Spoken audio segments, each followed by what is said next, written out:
Retrouvez Work in Progress au cœur de Smart Job en partenariat avec Welcome to the Jungle.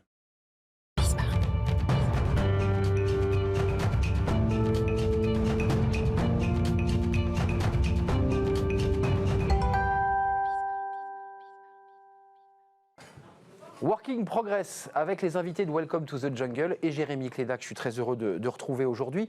Vous avez vu Jérémy, il y a des cohérences en fait dans nos thématiques qui s'emboîtent les unes dans les autres. On vient de parler d'une collaboratrice DG qui a été vraiment dans l'angoisse et les turbulences du Covid, mais qui a finalement été embauchée. C'est l'incertitude, elle nous l'a dit, et on parle justement de l'incertitude avant Covid et pendant Covid avec votre invité. Bah oui, parce que l'histoire dont on parlait juste avant, c'est un peu ça, c'est un peu ce problème, c'est que comment on apprivoise l'incertitude au travail. Par exemple, on imagine que les patrons qui arrivent en poste, leur but dans les 3 prochains mois, c'est de prévoir des plans sur 3 ans, de travailler des business plans. Même moi, je me souviens quand j'étais au lycée, il y a 20 ans, il y a longtemps malheureusement. Vous ne les faites pas. Je me souviens qu'on parlait de plans quinquennaux. Oui, c'est vrai. Voilà, de projection de 5, 10 ans, 15 ans. Ça, on a le sentiment que même la notion de plan quinquennal, ça n'existe plus en 2020. Donc, comment faire? On en parle avec Philippe Zilberzan. Bonjour. Bonjour.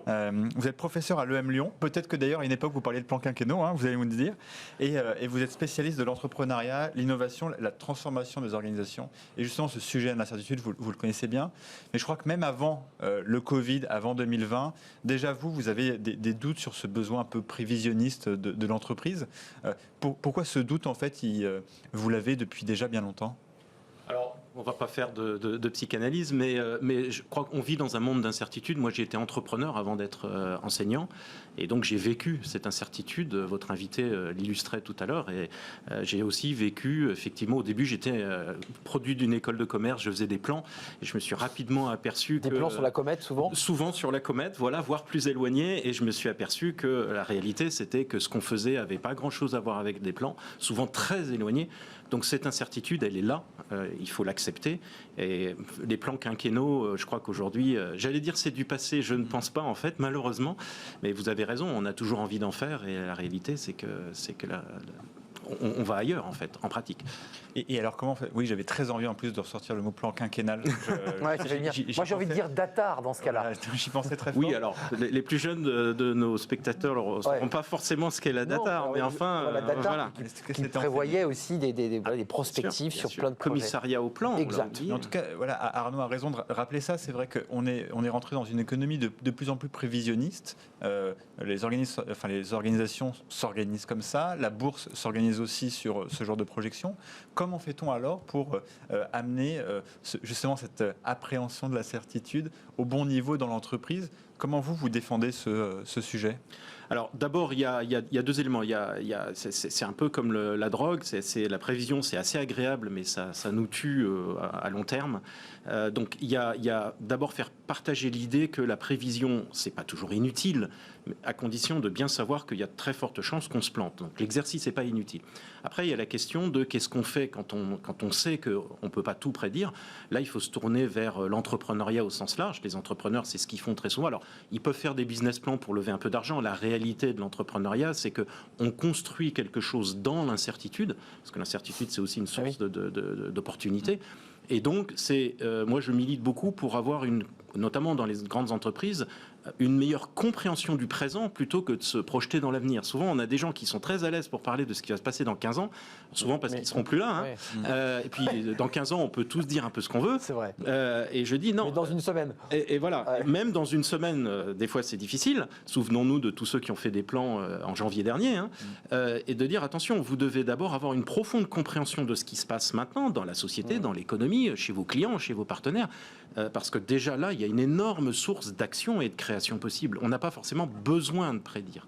Et justement, parce que je parlais de ce sujet ce matin avec un entrepreneur qui me disait, je comprends tout à fait ce que vous dites, mais moi, en tout cas, j'ai compris dans ma carrière professionnelle que ça marchait aussi quand j'avais un coup d'avance. Et que là, en fait, le coup d'avance... C'est impossible. Je pense surtout au coup de maintenant. Comment faire alors pour réconcilier un peu ce besoin aussi d'anticiper, d'innover, d'être un peu avant la compétition, avant le meilleur, en fait. Je crois qu'il il ne faut pas forcément opposer les deux. C'est-à-dire que c'est évidemment utile de réfléchir un peu à ce qui peut se passer, le coup d'avance, effectivement, de dire, tiens, il y a telle technologie qui va arriver à maturité dans 5 ans, peut-être que là, on peut jouer, etc. Pour moi, ça fait aussi partie de ce que j'appelle la compréhension du présent, c'est-à-dire les grandes forces, donc les futures évolutions technologiques, il y a des choses qu'on peut un peu anticiper. Donc, il ne faut pas complètement cesser de prédire. Donc, c'est un exercice qui est utile, à condition de ne pas le prendre trop au sérieux et de se dire, voilà, puisque ma feuille Excel dit que dans 5 ans, je serai là, alors je serai là. Là, c'est très dangereux. On a tendance à croire ces prédictions. Donc, l'exercice est utile, à condition de le prendre un peu avec des pincettes. Donc, il faut avoir une espèce de double stratégie. Cette idée du coup d'avance en disant, attention, parce que parfois, les coups d'avance, ça foire, hein, mais en même temps, une action au quotidien. Et c'est un peu les deux qu'il faut faire. Il ne faut pas... Audacieux et prudent, c'est-à-dire qu'il y a à la fois une forme de prudence et d'audace. Voilà. C'est compliqué, ça, à gérer. Voilà, c'est l'art de l'entrepreneuriat, c'est-à-dire il y a des éléments d'audace, il y a des fois il faut faire des paris. Ouais. Quand j'étais entrepreneur, j'ai fait des paris, il y en a certains que j'ai perdus, ça m'a coûté très cher, mais on avait décidé de faire un pari en se disant, voilà, peut-être que ça ne marchera pas et peut-être que ça nous coûtera cher, mais on le fait un peu en conscience. Donc il y a effectivement cette audace-là, et puis la prudence de construire au fur et à mesure des choses en comprenant vraiment ce qui se passe dans le présent. Ça, c'est un exercice difficile, mais très intéressant. Et c'est intéressant ce que vous dites, parce qu'il y a aussi pas mal de gens qui disent, en ce moment, avec ce conflit entre l'immédiateté de l'action et aussi le besoin de se projeter, de savoir quand même où on va, ce qui arrive derrière, la conséquence, c'est l'immobilisme. Oui. On a du mal à prendre des décisions. Ce pari dont vous parlez, il est d'autant plus dur, parce qu'en fait, on est dans un contexte où c'est dur de faire un pari, et en plus, on n'a pas le temps de réfléchir à pourquoi on fait ce pari dans les 6 prochains mois. Tout à fait. Comment on fait alors pour combattre ça, et pour éviter que justement nos équipes elles soient dans un état où plus rien ne se passe? Alors, il y a deux choses. D'abord, effectivement, encore une fois, pas forcément opposer l'action immédiate au long terme, parce qu'en fait, quand on regarde les grandes réussites entrepreneuriales, elles ont très souvent été faites par ce que moi j'appelle des petites victoires, et qui au final se cumulent dans quelque chose de grand. Voilà, des petits jalons, parce qu'on construit sur du solide. Après, il y a la question de l'équipe.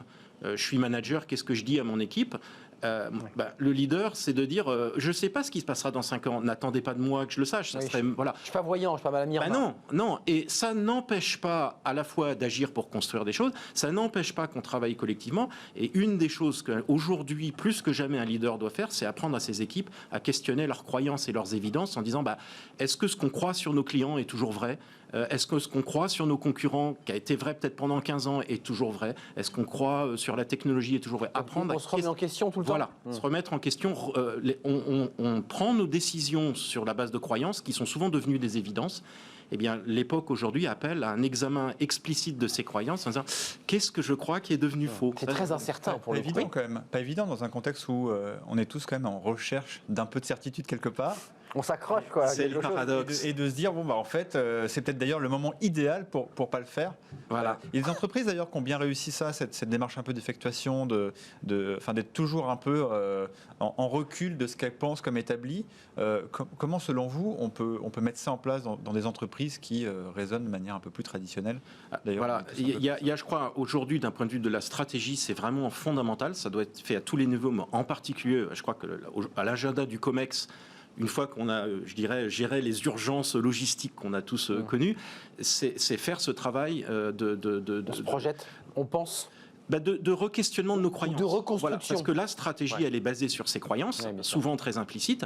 On ne va pas pouvoir faire de la stratégie solide pour les prochaines années si les croyances sur lesquelles c'est basé, elles sont fausses. Sur du sable. Donc, le préalable à un exercice stratégique, et moi, s'il m'arrive de le faire avec des équipes, on dit attendez, on va parler de votre stratégie, mais avant ça, il y a une étape de dire les croyances sur lesquelles vous baseriez votre stratégie, est-ce qu'elles sont encore bonnes? Certaines, oui, mais vous le disiez, la tentation, c'est de dire non, on n'a pas le temps, il faut vite qu'on avance. Alors oui, bien sûr qu'il y a des urgences, mais c'est un moyen de se protéger un peu. Bien sûr, bien sûr. Aller chercher des clients, quoi. Oui, voilà. On va travailler plus dur. C'est la ferme des animaux. Donc, bien sûr qu'il y a des urgences.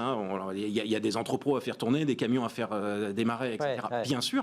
Mais si les entreprises aujourd'hui sautent cet exercice d'examen, elles repartent sur des bases fragiles. Alors, tout l'enjeu aujourd'hui dans l'économie, c'est sur quelle base on repart. Si on fait comme si rien s'était passé, avec l'inertie, on va pouvoir tourner, mais au bout d'un moment, non seulement on va ralentir, mais on va se faire dépasser par les entreprises qui, elles, auront profité de ce moment pour se remettre en question. Un mot peut-être sur cette fin d'année, une dernière question. Pas mal de dirigeants là voient enfin la fin 2020 arriver, se posent la question de 2021. Et sur le plan calendaire. Sur le plan calendaire et peut-être idéalement sur autre chose. Oui, non, mais on le souhaite à tous. Il y a une question qui se pose, c'est l'incertitude qui a été créée là. Elle a engendré une révolution dans la manière de travailler, dans plein de choses. Mais ils se disent, est-ce que c'est pour du moyen terme, est-ce que c'est pour du long terme? Comment aussi, pareil, cette incertitude qui se concrétise dans plein de choses, on peut l'intégrer dans notre business model, dans notre business plan, si ce mot a encore un sens? Oui. Comment faire, en fait? L'incertitude, elle est là pour durer. Je pense pas que le virus fête Noël et se dise bon, allez, le 31 décembre, on arrête. Trêve des confiseurs. Voilà, on donne l'eau de l'application et puis on remplace par 2021. Donc l'incertitude, elle est là pour durer, mais l'intérêt, c'est que l'incertitude, alors avec son lot de difficultés évidemment, mais c'est aussi une source d'opportunité. Il n'y aurait pas d'opportunité d'innovation s'il n'y avait pas d'incertitude. Si l'avenir était déjà écrit, voilà, il n'y aurait pas d'entrepreneur. Donc l'avenir n'est pas écrit, l'incertitude, c'est devenu une variable fondamentale de l'exercice stratégique au sens le plus large. Donc effectivement, c'est de se dire, voilà, comment on en fait une matière première, comment on peut avancer. Et encore une fois, je crois que ça serait bien que ce soit à l'agenda des COMEX et des directions générales, en disant, voilà, l'incertitude est là, 2021... pas plus que 2020 ne sera prédictible. On parle de vaccins, etc. Mais voilà, gros facteur d'incertitude économique, industrielle, mais aussi politique, voire géopolitique. Ça, c'est une variable maintenant de notre réflexion stratégique. Accepter l'incertitude, si je retiens un peu vos mots, quand vous êtes entrepreneur, parce que c'est un peu inhérent à vos fonctions finalement, hormis les entreprises qui sont structurées et dont le marché, je dirais, est stable. Pour les autres, acceptez donc l'incertitude, remettez-vous en question chaque jour. Je ne regarde pas Jérémy Cléda droit dans les yeux, mais il est dans ces problématiques. Message reçu. Et voilà, exactement, par le professeur Gilles Berzane, professeur à l'EM Lyon Business School. Et puis votre site, Innovation Entrepreneuriat, l'incertitude nous rend libre. Vous en avez fait un livre d'ailleurs à découvrir, parce que c'est un débat assez philosophique qu'on vient d'avoir. On va à l'intérieur de nous-mêmes sur ces questions. Merci d'être venu sur notre plateau. La suite de notre programme, c'est Travailler demain. On reste un peu dans le même esprit, toujours avec la philosophie, puis après l'aspect pratique avec ce nouvel invité. C'est tout de suite.